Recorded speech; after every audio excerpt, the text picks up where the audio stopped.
तो गाइज यहाँ पर हम बात करेंगे टॉपिक थर्ड, पोषण। बालक के विकास पर किन किन तत्वों का प्रभाव पड़ता है। मैंने अब तक दो टॉपिक विकास के आप सबको बताए और तीसरे टॉपिक में हम बात करेंगे कि बालक के विकास पर जिन तत्वों का प्रभाव पड़ता है वे कौन कौन से तत्व हैं और किस तरह से बालक के विकास को वो प्रभावित करते हैं।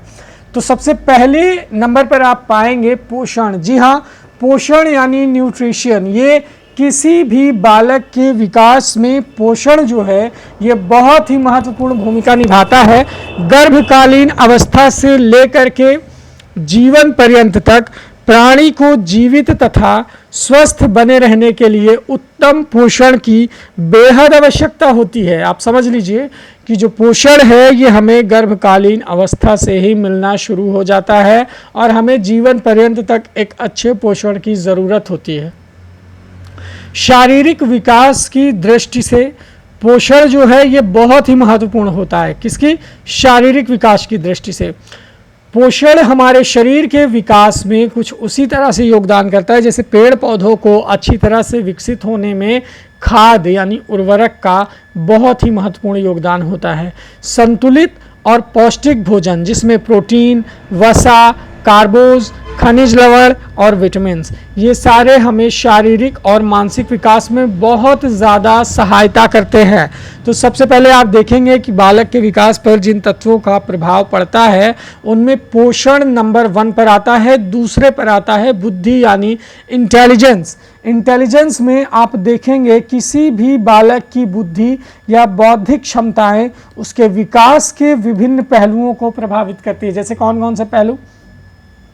इंटेलिजेंस बालक के किन किन पहलुओं को प्रभावित करती है आप देखेंगे कि परीक्षणों के पश्चात ये निष्कर्ष निकाला गया कि जो तीव्र बुद्धि बालकों का विकास मंद बुद्धि बालकों की तुलना में शीघ्रता से होता है, क्योंकि उनमें नई बातों को सीखने की तत्परता और परिपक्वता पाई जाती है और मंद बालकों में इसका अभाव रहता है। ज़रा सोचिए इसका क्या मतलब हुआ, व्हाट डज इट मीन्स।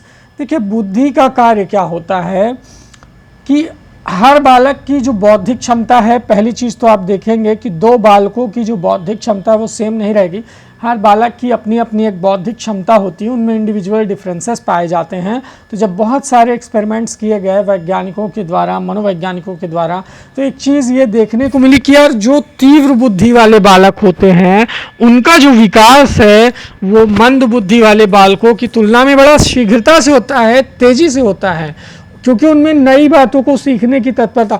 जो तीव्र बुद्धि का बालक है वो क्या है, वो नई चीज़ों को बड़ा जल्दी सीख रहा है क्योंकि वो तत्पर रहता है। वो एक बार में चीज़ों को समझ जाएगा, हाँ यार ये रास्ता ऐसे से ऐसे, ये शॉपिंग हमें ऐसे से ऐसे करनी है, ये चीज़ हम ऐसे बहुत अच्छे से डील कर सकते हैं। जबकि जो मंद बुद्धि के बालक है वो समझ ही नहीं पाते हैं कि उनको जो काम दिया गया है क्या वो उसे पूरी तरह से, पूरी जिम्मेदारी से और उतना जल्दी कर सकते हैं जितना तीव्र बुद्धि के बालक को। आप तीव्र बुद्धि के बालक को कोई काम एक बार सिखा दीजिए, वो झट से उसे सीख जाएगा, है ना। जैसे मशीन का चलाना हुआ, इंटरनेट चलाना हुआ या किसी भी चीज़ का इस्तेमाल हुआ, तीव्र बुद्धि का बालक जो है वो खट से सीख जाएगा और जल्दी सीख जाएगा।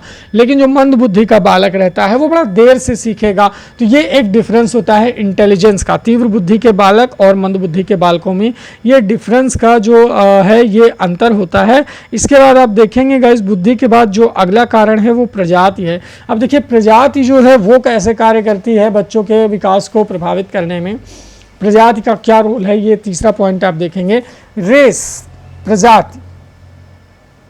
वैज्ञानिकों के अनुसार जो प्रजातीय भिन्नता से विकास प्रभावित होता है, ठीक है, जो प्रजातीय भिन्नता होती है इससे विकास क्या है, विकास पर प्रभाव पड़ता है। वैज्ञानिकों ने माना है कि एक प्रजाति के लोग दूसरी प्रजाति के लोगों से न केवल शारीरिक गठन में, वर्ण में, आकृति में अलग होते हैं बल्कि मानसिक योग्यताओं और बुद्धि में भी पृथक होते हैं। हरलाक ने हालांकि इस मत को इनकार किया है, लेकिन बहुत सारे मनोवैज्ञानिक हैं जो इस बात से एग्री करते हैं कि हाँ भाई, प्रजाति का विकास पर, शारीरिक गठन पर, हमारे वर्ण पर, आकृति में, इन सब में प्रजाति का बेहद प्रभाव पड़ता है। अब चलिए आप बताइए, आपने इतने स्तर तक पढ़ाई की, आप में से जितने लर्नर्स यहाँ पर इस वीडियो को देख रहे हैं, आप सब मुझे बताइए कि क्या प्रजाति का जो प्रभाव है वो हमारे विकास के क्षेत्र में देखने को मिलता है या नहीं। क्या आप इस बात से सहमत रखते हैं कि कि हमारी प्रजाति का हमारे शारीरिक गठन में, हमारे वर्ण में, हमारी आकृति में, यहाँ तक कि हमारी मानसिक योग्यताओं में क्या प्रजाति का योगदान रहता है? क्या प्रजाति हमें इन सब चीज़ों में, मतलब हमारी प्रजाति का लक्षण हमारे अंदर दृष्टिगोचर होता है? चलिए यस नो जो भी है मुझे कमेंट में चाहिए आप सबका जवाब। तो ये बात हो गई प्रजाति की कि प्रजाति जो है ये विकास में किस तरह का रोल अदा करती है। अब बात करेंगे चौथा, रोग एवं चोट की, यानी diseases and injuries. Diseases and injuries में आप देखेंगे गर्भकालीन अवस्था से लेकर के जो बाद की अवस्थाओं की बीमारियों तथा आघातों का भाई ये तो बिल्कुल एकदम मतलब फैक्ट है कि गर्भकालीन अवस्था से लेकर के जो बाद की अवस्था हैं और बीमारियां हैं और जो आघात होते हैं ये बालक के विकास पर इफ़ेक्ट तो डालते ही हैं। यहाँ पर आप देखेंगे इसके आगे से कि जो हमारे डिजीज़ एंड इंजरीज होती हैं इसका हमारे डेवलपमेंट पर क्या असर पड़ता है। तो ये चीज़ भाई आप देखोगे कि हाँ भाई प्रभाव पड़ता है। बचपन की गंभीर बीमारियां और मानसिक आघातों का दुष्प्रभाव हमारे शारीरिक विकास पर भी पड़ता है और मानसिक विकास पर भी पड़ता है। अक्सर आप देखते होंगे कि कोई बालक जो बचपन में आग से जल जाता है उसका जो विकास है वो लंबाई वगैरह 1 साल के लिए रुक जाती है, ठीक है। तो ये जो चाहे गर्भावस्था में कोई चोट लगी हो या हमारे पैदा होने के बाद हमें कोई चोट लगती है, कोई गंभीर बीमारी है, तो उसका जो प्रभाव है बीमारी का वो हमारे विकास पर पड़ता है और विकास की क्रिया को स्लो कर देता है। और इसी के उल्टा जो बालक स्वस्थ रहता है, जो कभी चोट या बीमारियों का शिकार नहीं रहता है, जिसको प्रॉपर पोषण मिलता है, उसका विकास पूरे सामान्य ढंग से होता है, ठीक है। और वो सही समय पर शारीरिक और मानसिक परिपक्वता प्राप्त कर लेता है, तुरंत मैच्योर हो जाएगा। आप 15 साल में उस बालक को देखोगे, लगेगा कि हाँ यार ये एक जिम्मेदार और अब ये मैच्योर बालक हो गया 15-16 साल में ही। और वहीं पर आप देखेंगे कि 15-16 साल क्या 18-20 साल होने पर कुछ बालक जो है बच्चे ही रहते हैं। तो ये इस चीज़ का असर आपको देखने को मिल जाएगा।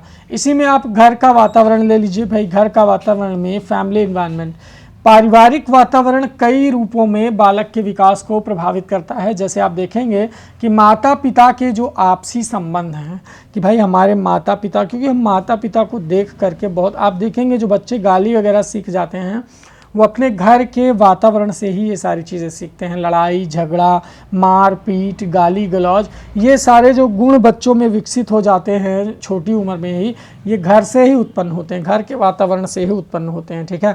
बालक अभिभावक का संबंध, अब बालक का और बालक के माता पिता का जो संबंध है वो कैसा है, ये भी इस बात पर बहुत ज़्यादा डिपेंड करता है। परिवार में बालक की स्थिति क्या है कि बालक को भाई कितनी इज्जत मिलती है, कितना उसे मतलब प्रेम करते हैं, परिवार का आकार, बाल पोषण की विधियाँ, ये सभी चीज़ें बालक के विकास पर प्रभाव डालती हैं, ठीक है। इस चीज़ से आप बिल्कुल एग्री करोगे कि पारिवारिक वातावरण का जैसा परिवार होगा वैसा बालक का विकास होगा, वैसा बालक का नेचर होगा। बालक अगर लड़ाई झगड़ा करने वाला है या आपराधिक प्रवृत्ति का है तो जाहिर सी बात है कि ये जो क्वालिटी उसके अंदर आई है वो उसके पारिवारिक डेवलपमेंट के चलते ही आई है, परिवार का ही असर है, ठीक है।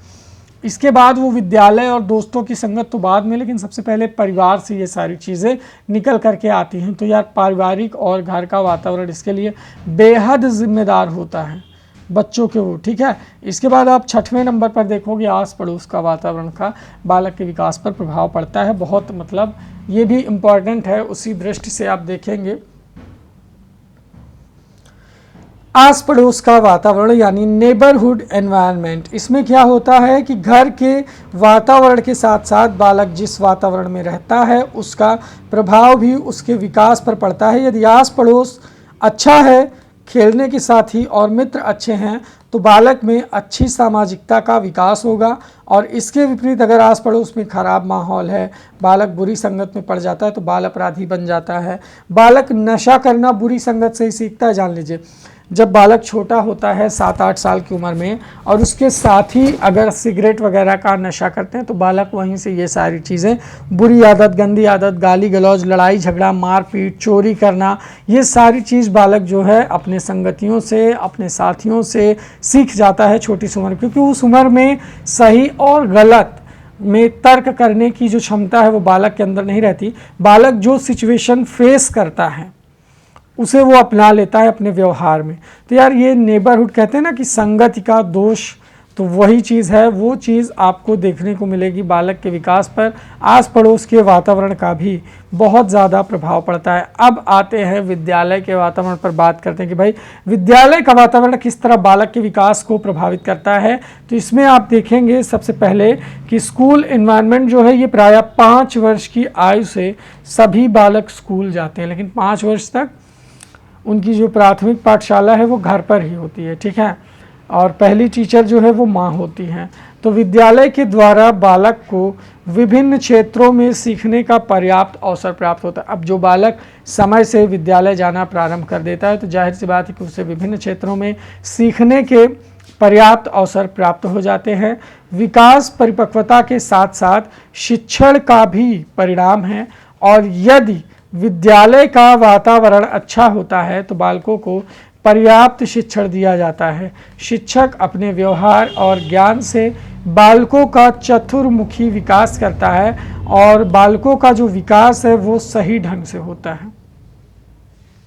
यदि विद्यालय का वातावरण अच्छा है, बच्चा भाई सरकारी स्कूल में जाता है, प्राइवेट स्कूल में जाता है, अगर वहाँ के अध्यापक अच्छे हैं, विद्यालय का जो माहौल है वो साफ़ सुथरा है, कक्षा का जो माहौल है वो लोकतांत्रिक है, कोई भेदभाव नहीं है, बालक को पर्याप्त शिक्षण दिया जाता है, उसे जो माहौल चाहिए वो विद्यालय में उसे मिलता है, तो जाहिर सी बात है कि इससे बालक के व्यवहार पर एक बहुत बड़ा असर पड़ता है, और इससे बालक चतुर्मुखी विकास। तो यार विद्यालय का जो वातावरण है ये भी काफ़ी कुछ डिपेंड करता है कि बालक के विकास में। इसके बाद कल्चरल इन्वायरमेंट की बात होगी, भाई सांस्कृतिक वातावरण की बात होगी कि सांस्कृतिक वातावरण का चलिए देख लेते हैं कि क्या असर पड़ता है। कल्चरल इन्वायरमेंट का क्या असर पड़ता है। प्रत्येक देश और समाज की अपनी एक संस्कृति होती है, जिसके अनुरूप प्रत्येक परिवार अपने बालकों का पालन पोषण करता है, और बालकों का विकास अपनी संस्कृति के अनुरूप ही होता है। जैसे आप देखेंगे कि भारतीय और वेस्टर्न कल्चर में काफ़ी अंतर पाया जाता है। वेस्टर्न कल्चर में पला हुआ बालक प्रारंभ से ही मुक्त चिंतन का आदी हो जाता है, और भारतीय बालक किशोरावस्था तक भी अपने स्वतंत्र निर्णय नहीं ले पाता है। तो भाई अपना अपना कल्चर है। हमारा इंडियन कल्चर हमें हमारी माता पिता की आज्ञा मानना, बड़ों की आज्ञा का पालन करना, बड़ों का आदर करना और अपने देश के प्रति वफादार रहने की शिक्षा देता है। जबकि आप पाश्चात्य संस्कृति के लोगों को देखेंगे तो उनके अंदर मतलब वो फीलिंग नहीं रहती। आप लोग इस चीज़ों से भली भांति परिचित हैं। तो हमारा कल्चरल इन्वायरमेंट भी हमारे डेवलपमेंट में काफ़ी असर डालता है, काफ़ी प्रभावित करता है कि हमारा कल्चरल इन्वायरमेंट कैसा है। ये चीज़ें दृष्टिगोचर होती हैं हमारे व्यवहार में, है ना। इसके बाद आप देखेंगे अनुवांशिकता। अनुवांशिकता का हमारे विकास पर किस हद तक, अनुवांशिकता तो आपके विकास की हद तय करती है कि आपका विकास किस हद तक होगा और किस हद तक आप विकास के लिए योग्य हैं, ये हमें हेरिडिटी से ही पता चलता है, ठीक है। तो 9वें नंबर पर जो आप चेंजेस देखेंगे वो अनुवांशिकता ही देखेंगे कि अनुवांशिकता में बालक को क्या क्या चीज़ें, क्या क्या बाउंड्रीज़ और क्या क्या फैसिलिटीज़ मिलती हैं। तो यार 9वां पॉइंट जो है जो बालक के विकास को पूर्णतया प्रभावित करता है वो क्या है, वो है अनुवांशिकता। यहाँ पर पेज लोड हो रहा है, थोड़ा सा यार टाइम लग रहा है लोड होने में। जस्ट पेज जैसे ही लोड होता है मैं आपको ये चलिए आ गया।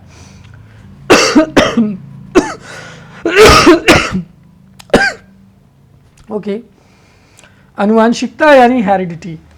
सभी प्राणी अपना रंग, अपना रूप, कदकाठी, लंबाई और अन्य शारीरिक विशेषताएं, बुद्धि, तर्क, स्मृति, प्रत्यक्षण और अन्य मानसिक क्षमताएं अपने माता पिता और पूर्वज से प्राप्त करते हैं। अब बताइए अनुवांशिकता हमारे कितने विकास में सहायक है।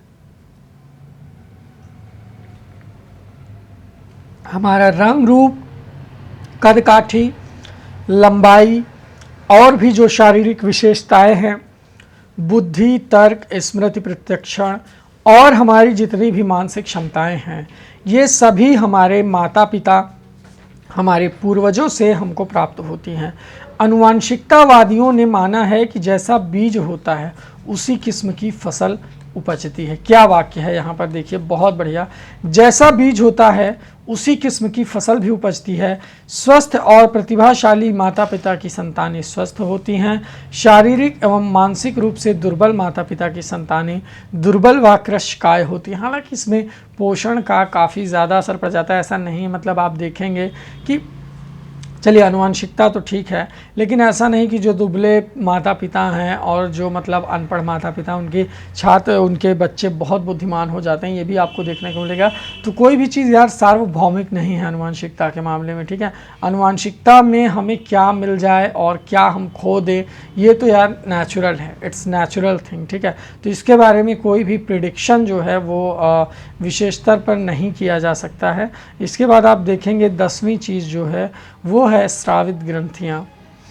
इन ग्रंथियों का क्या रोल है, ये चीज़ आपको देखना है। 10वें नंबर पर आप देखेंगे ग्रंथीय स्राव यानी ग्लैंड्स सिक्रेशन। इसमें हमारे शरीर में बहुत सारी अंतःस्रावी ग्रंथियां पाई जाती हैं। ये स्राव हमारे शारीरिक तथा मानसिक विकास को प्रभावित करते हैं। जैसे थायराइड ग्रंथि से निकलने वाला स्राव थायरॉक्सिन शारीरिक व मानसिक विकास के लिए आवश्यक है। इसका स्राव कम होने पर बालक मूढ़ बुद्धि का हो जाता है। अब बताइए, थायराइड ग्रंथि से जो थायरॉक्सिन हमारे शरीर में स्रावित होता है, अगर ये कम हो जाए तो बालक की जो बुद्धि है वो कमज़ोर हो जाती है। और इसका स्राव अधिक होने पर, थायरॉक्सिन की मात्रा अधिक होने पर खून में मिलता है, ये व्यक्ति अधिक जोशीला और सक्रिय नज़र आता है। शरीर का ब्लड प्रेशर बढ़ जाता है, व्यक्ति चिड़चिड़ा हो जाता है और यौन ग्रंथियों से निकलने वाला